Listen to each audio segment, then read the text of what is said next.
Hey everybody, I'm Flux Ascension, and I play Rhianwyn Halcyne, or Rhea for short, in The Final Chorus, the current campaign that the Phoenix Gaming Guild is streaming on Friday nights. Be sure to rejoin us after this gut-wrenching session at 7:30 p.m. Eastern on Friday, May 1st, 2026. Today, I will be recapping Session 5. The party find themselves locked in the school cellars at Veltrix, the Orlith Crown's administrative officer's behest. One side of the room, the crown jewels, and on the other, our crew. And somewhere in the middle, a lot of unspoken questions about what they had done and what it had already changed. The question on the table, do they try to go back? Do they ring the bell again? Do they find someone who reads Abyssal? Do they figure out what they were actually supposed to do there? Or do they just push forward, follow through with the punishment, and deal with the fallout later? Demo wanted to go back immediately. Leon wanted to sleep and then craft a plan at some other time. Leon, I know your answer to everything is swing a sword, ask questions later, but what do you think we should do? I don't think we ask you enough. I think we need to get some bloody rest. I'm exhausted and I'm still bleeding. Let's get some sleep. Rune wanted everyone to understand that every trip through those bells potentially creates a new branch in the timeline, which, fair point. Rhea stood by her stance that there have always been multiple timelines. She wanted to go back, but mostly to figure out what the Abyssal actually says to get some guidance. Voshk was on Leon's side and wanted to get some sleep. But underneath all of it was this quiet, collective reckoning. They had gone into the past on the very night the power songs were forged. They had talked to the Archblade Kael Thorn. They had seen the original 3 founders. And when they came back, things were different. Donis, the now alive halfling co-founder of High Throne, was standing in the hallway, greeting them like any headmaster would. 6 power songs now existed instead of 5, and many other things they would not learn until much later. Rhea attempted to reach out to Zephyr with a message. He did not respond, so the party took to their cots. Voshk made a makeshift nest, Rune took to a corner, and Demo and Leon began sawing logs. Rhea restlessly made note of everything that happened in her book. She was waiting for something that never came that night. In the morning, they found that the punishment was, by design, absurd. Headmaster Derek and a very much alive Donis, who Voshk absolutely could not place. Derek explained the 3 challenges to be completed by the end of the day, with peers and faculty doing everything legally permitted to make each one harder. The first challenge was the chicken walk. Get 2 magically teleporting chickens across campus. No magic on the chickens, no bags, no harm. Students on rooftops waiting with crates and food and the specific kind of energy that people save for watching someone else suffer publicly. The second challenge, the 5-key hunt. Find 5 keys hidden somewhere hot, somewhere cold, somewhere wet, somewhere high, and somewhere low across campus. The third challenge is called the opposite fight. Face a fey creature called a quickling, basically a blur with opinions, but every fighter has to abandon their primary combat style. Before the trials started, the party got a visitor. Zephyr came over to talk. He remembered everything. The ghost, the basement, the fall, the abyssal writing on the wall. He tried to fly out of the basement, and his magic simply did not work. This explained why Rhea was unable to magically translate the Abyssal. When asked, Zephyr admitted that he could read Abyssal. He asked if they too had rang the creation bell. Demo asked what the rest of the Abyssal meant 2 more times. And 2 more times, Zephyr changed the subject. Zephyr said that he had walked to Selima Grove, waited for time to shift, and eventually got flung back to the present with the rest of them. When asked how he knew it was time travel and not a memory, he simply said, "Memories, you can't see certain things. You can't read in a memory." And Rhea remembered reading Kael's name in the letters inside his dorm. He also told them something that further threw the party off kilter. A lot was changed. So Silas is no longer in charge of the crown jewel. I am. They still called it the crown jewel? Isn't the whole point of that name because Silas's uncle is the crown? That's another thing. He's my uncle now. It was Zephyr who had inherited the crown's shadow, and with it, pressure that didn't leave room for misplaced loyalties. He was rattled. The party watched him closely. He left to go to his dorm before the trials, or so he said. The team divided into 3 groups to conquer the challenges. Demo and Rhea, our chicken chasers, opted to follow Zephyr before the challenge could start. He was headed toward their dorm. Rhea messaged Leon, Rune, and Voshk, and the pair of them watched him enter their dorm, move through their living room, check the shelves, tap on the basement door, and then, in a moment that clarified exactly what had truly changed. And then you see him kind of like clenching his ear a bit as if something is bugging him, like a bee going too close to his head.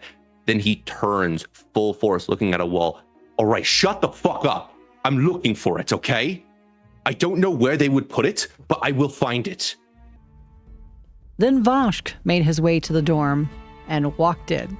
2 of you just watch Voshk walk into the dorm like nothing's going on. Probably. Walking on sunshine. Zephyr, what are you doing in here, Okay. buddy? I'll follow right after Vosh. Be like, yeah, reminiscing. Oh, hey, I was just seeing if when I was here last, when I got drugged in, I dropped something. Oh, what'd you drop? A pen. Sophia, Yeah. you know who I am. You've heard of what Yeah. I can do. I am the literal king of bullshitting. Bullshitter cannot out-bullshit me. Why are you here? If you want to, the lies need to stop. The information withholding needs to end. Do you guys enjoy your friends? Do you like them living? Yes. I enjoy my mother living. I think you'd be best decide to just leave and let me look around a bit. Let's fight. Get it over with. I'll drag you to the infirmary and we can task this out with Derek. Rune will just clean up I the place respect when we're you done anyway. guys way too much for that. And I would never get the forgiveness of Rhea. He twin spell cast suggestion on you guys. I think you should leave now. When the spell broke when they got outside the proximity, Demo turned to Voshk and said, "We have a problem." Rhea remained hidden, watching Zephyr for a time until she heard the bells chiming that the challenge was about to start. She hesitated for a moment, then ran to join her friends, a heavy feeling in her stomach. The trials took place simultaneously, most not finishing until late in the afternoon. For the opposite fight, Leon, who favors a sword, went ranged. Rune, who fights at range, picked up a rapier and opted for grappling. Lyra, the support caster, had to attack, and Xylus, the attack caster, ran support. The fight wrapped up when Rune simply grabbed the quickling with his hands and held it still long enough for Lyra to land a firebolt that ended it.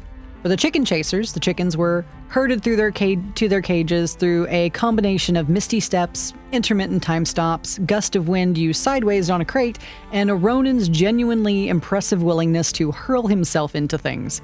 Voshk and Brock found their keys through logic, and in Vosh's case, a massive hole he'd already dug under the dorms for reasons he didn't fully explain. It was a punishment, and also by the end, almost something else. Not quite camaraderie, but proximity, shared embarrassment, something that might matter later. But by the time the trials wrapped up and the party met together, 2 people were still unaccounted for, Voshk and Brock and their 5th key. The party knew Voshk wouldn't abandon them, so they began looking for him at the dorm.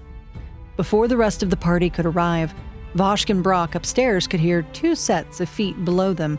Carefully coming down the stairs, they could see a cloaked figure, very tall, standing in their living room. And from Felix's description a few days before, Vosh recognized who this was. This was the Lord of Kings. The Lord of Kings was standing in their dorm. Zephyr kneeling in front of him, holding a long golden sword, a sword that had apparently been hidden somewhere in the dorm all along. The figure reached down and picked it up. At that moment, every vein in his arm lit up with radiant arcane power as his hands closed around the hilt. Brock pushes past you. What the fuck is going on here? And the blade comes up as a slash goes through the room, cutting into him. Now that I have this,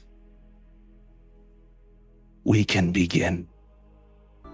And then Zephyr and the Lord of Kings were gone. 2 figures walking away from campus like they hadn't just killed someone in a student dormitory, like it was paperwork.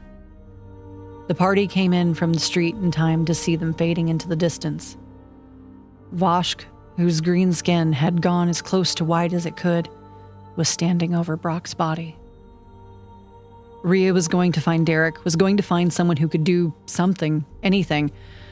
She didn't get far before the Archblade, Kael Thorn, or the ghost of him, appeared.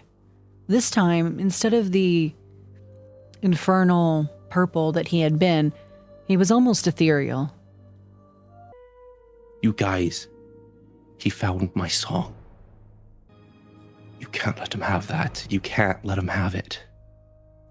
You don't get to stop him. He has a weapon that can counter anything, even words. I met you guys a long time ago. I can't have met you. He looks over to Rune. 5.